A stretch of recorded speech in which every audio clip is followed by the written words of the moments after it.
పేరు జాషువా. నేను అమర్జీవి పొట్టి శ్రీరాముల ఉన్నత పాఠశాలలో 10వ తరగతి చదువుతున్నాను. గురువుగారు, కాలంతో పోటీ పడుతూ ముందుకు పరిగెడుతున్న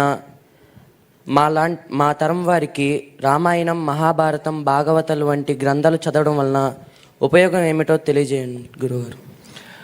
నువ్వు జాషువా అని పేరు పెట్టుకున్నందుకు నాకు ఎంతో సంతోషంగా ఉందయ్యా. ఆ పేరు పెట్టిన మీ అమ్మగారికి, నాన్నగారికి నమస్కారం చేస్తున్నాను.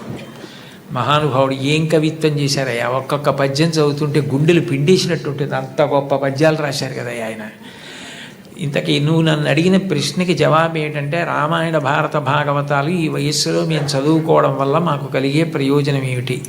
నేను నీకు ఒక్క విషయం చెప్తాను, నీకు అర్థమైపోతుంది. నేనేం పెద్ద దాని గురించి ప్రసంగం చేయక్కర్లా. మహాభారతంలో శల్యుడు అని ఒక ఆయన ఉన్నాడు. ఆయన మద్రదేశాధిపతి. అంటే పాండురాజుకి 2 భార్యలు, కుంతి, మాద్రికి సోదరుడు. కాబట్టి నకుల సహదేవులకు మేనమామ. నకుల సహదేవులకి మేనమామ అయితే ధర్మరాజు గారికి, భీముడికి, అర్జునుడికి కూడా మేనమామ. కురుక్షేత్ర యుద్ధం ప్రారంభమైంది. తన మేనల్లుళ్ళు కాబట్టి వాళ్ళ పక్షాన యుద్ధం చేద్దామని శల్యుడు మహావీరుడు బయలుదేరి వస్తున్నాడు మద్రదేశం నుంచి. ఆయన వస్తున్నాడని తెలుసుకుని దుర్యోధనుడు ఏం చేశాడంటే, కనపడకుండా చలువ పందిళ్ళు వేయించి సాయంకాలం అయ్యేటప్పటికీ నృత్యం, సంగీతం అన్నీ పెట్టేవాడు. పొంగిపోయి ఇవన్నీ ధర్మరాజు చేస్తున్నాడు అనుకుని, ఓ రోజున ఎవరు చేస్తున్నారు? ధర్మరాజు గారే కదా, ఉన్నాడా, రమ్మనమన్నారు. అప్పటి వరకు కనపడకుండా దాక్కున్న దుర్యోధనుడు ఎదురుగుండా వచ్చి, మీరు మహానుభావుడు, మీరు వస్తుంటే మా పక్షాన యుద్ధం చేయాలా, మీకు ఇవన్నీ నేనే ఏర్పాటు చేశానన్నాడు. పొగిడేటప్పటికి పొంగిపోయాడు శల్యుడు.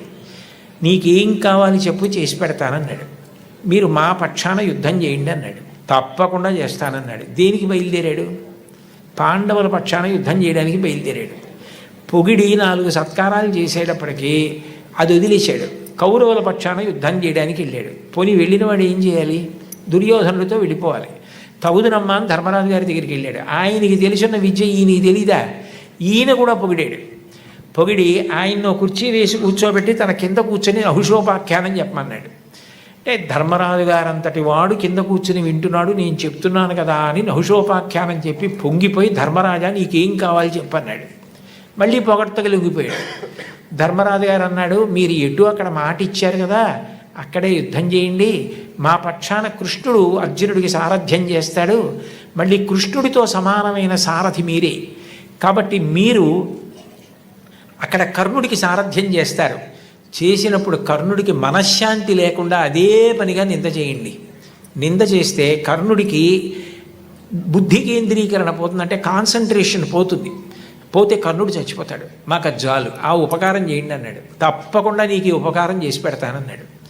నిజానికి శల్యుడు కానీ కృష్ణుడు కానీ ఆ రోజుల్లో సారథ్యం నేర్చుకోక్కర్లా. ఇందాక ఆ పాప అడిగిందే, అది వాళ్ళిద్దరికీ హాబీ.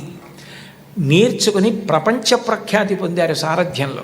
కృష్ణుడు విలువకి కట్టుబడి అర్జునుడికి సారథ్యం చేసి అర్జునుడిని కాపాడి పార్థసారథి అని బిరుదు పొందాడు.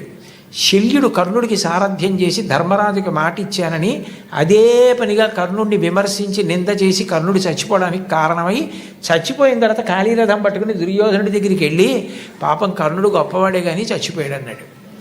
అందుకని ఇప్పటికీ మన పక్షాన ఉండి మనని విమర్శిస్తూ మనని పాడు చేయడానికి ప్రయత్నించేవాడిని వీడి శల్య సారథ్యం రా అంటారు. దేనికి పనికొచ్చింది శల్యుడి విద్య?